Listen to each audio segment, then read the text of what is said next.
एक समय की बात है। एक घना और सुंदर जंगल था जिसमें एक शक्तिशाली बाघ रहता था।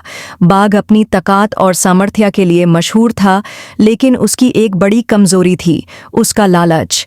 जंगल के सारे जानवर उसकी इस आदत से भाली भांति परिचित थे और उसे बचकर रहने की कोशिश करते थे। एक दिन एक चतुर और चलक लोमड़ी उस जंगल में आई। उसने सुना कि बाघ अपने धोखेबाज तरीके से दूसरे जानवरों को फंसाता है। लोमड़ी ने सोचा। लोमड़ी ने बाघ के पास जाकर कहा, इस बाघ को उसकी लालच का सबक सिखाना चाहिए। महाराज, मैंने सुना है कि आप अपनी ताकत और समझदारी के लिए प्रसिद्ध हैं। क्या आप एक गुप्त खजाना ढूंढने में मेरी मदद करेंगे? बाघ अपने घमंड में था।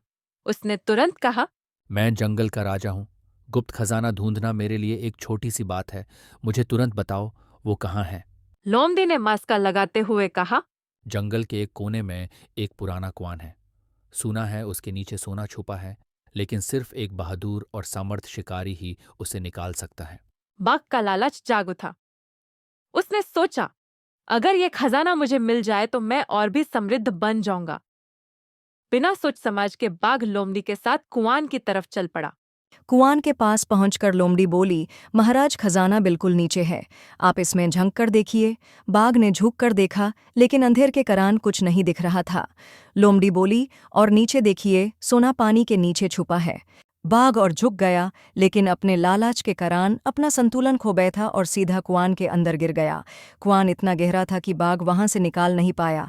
लोमड़ी एक तरफ खादी मुस्कारा रही थी। उसने कहा, महाराज, यह आपकी लालच का परिणाम है। आपने बिना सोचे समझे अपनी ताकत का घमंड दिखाया और अब खुद ही मुसीबत में फंस गए।